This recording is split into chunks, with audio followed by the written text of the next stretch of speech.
বেকার ছেলে তার মাকে বলছে, শুধু ডাল দিয়ে ভাত খেতে ইচ্ছা করছে না, একটা ডিম ভেজে দাও না মা। মা তখন বলছে, ডিম ঘরে বসে জন্ম হয় নাকি? শুয়ে বসে 3 বেলা শুধু বাপের ঘাড়ে বসে খাচ্ছিস, আবার মজা না হলে গলা দিয়ে খাবার নামবে না। নবাব যাতে জন্ম হয়েছে ঘরে অকর্মা, এত বড় হয়েছে তাও কোনো কাজে খাটে না।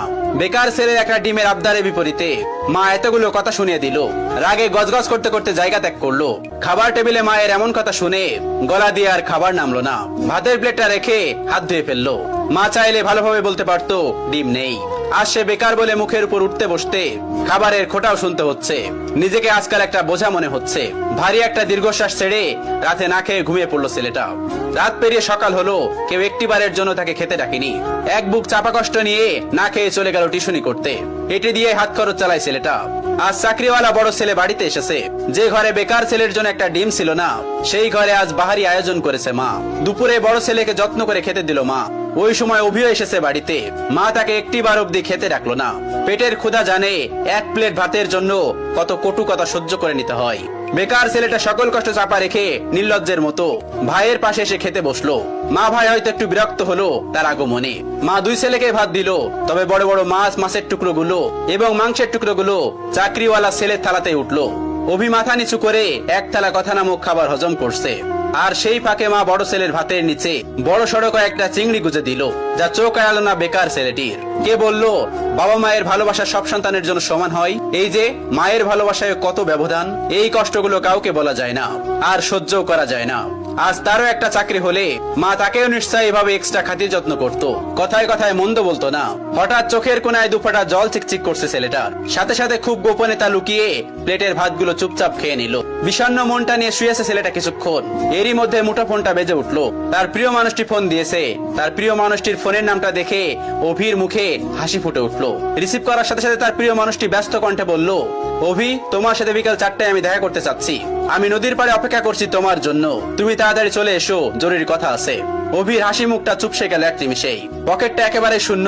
টিউশনির টাকা পেতে এখনো 10 দিনের মতো লাগবে। নিজের কাছে গাড়ি ভাড়াটাও নেই। তবুও মৃত্যু হেসে তার প্রিয় মানুষটাকে বলল, ঠিক আছে, আমি আসছি।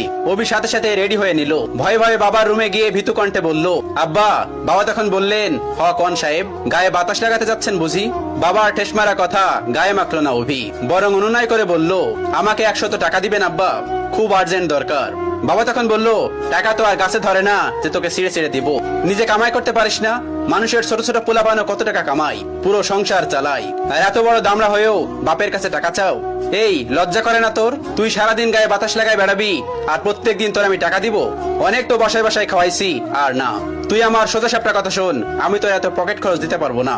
এখন থেকে নিজে নিজে ইনকাম করে খা, আর তা না পারলে আমার ঘর থেকে বাইর হয়ে যা। এত ঝামেলা আমার সহ্য হয় না, তুই আমার চোখের সামনে থেকে দূর হ। বাবার এতগুলো কথা শুনে ছেলেটার বুকটা মোচড় দিয়ে উঠলো। ভারী কয়েকটা দীর্ঘশ্বাস ফেলে নিঃশব্দে বের হয়ে আসলো ঘর থেকে। এদিকে প্রিয় মানুষটা বারবার কল দিয়ে তাকে তাড়া দিচ্ছে। নিজেকে সামলে নিল অভি। বাগান থেকে একটা গোলাপ ছিঁড়ে নিজের পকেটে রেখে দিল অভি। অতঃপর পায়ে হেঁটেই গেল যথার্থ স্থানে। প্রিয়তমা আগে এসে বসে আছে। অভিকে দেখে উঠে দাঁড়ালো এবং বিরক্ত কণ্ঠে বলল, এত দেরি করলে যে? জানো আমি কতক্ষণ ধরে বসে আছি? অভি তখন বলল, সরি আমার অনুরাগী, রাগ করো না আমার উপর, আসতে একটু দেরি হয়েছে। প্রিয়তমা তখন বলল, চুপ করো, চুপ করে থাকো, নিশ্চয় টাকা ছিল না? নিশ্চয় পায়ে হেঁটে এসেছো? অভি তখন মাথা নিচু করে ফেললো। প্রিয়তমা তার হাতে একটা কার্ড ধরিয়ে দিয়ে বলল, সারপ্রাইজ।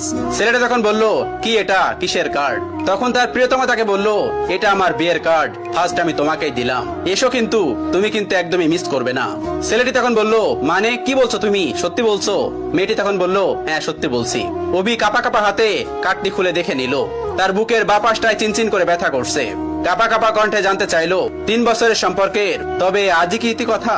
প্রিয়তমা তখন জোর কণ্ঠে বলে উঠলো, হ্যাঁ। ছেলেটি তখন বলে উঠলো, আচ্ছা, ভালোবাসতে না আমায়? তুমি এত স্বাভাবিক, কষ্ট হচ্ছে না তোমার? কি করে পারবে তুমি আমাকে ছাড়া অন্য কাউকে বিয়ে করতে? প্লিজ প্লিজ এমন করো না, বলো এসব মিথ্যে। আমি তোমাকে ভালোবাসি, তোমাকে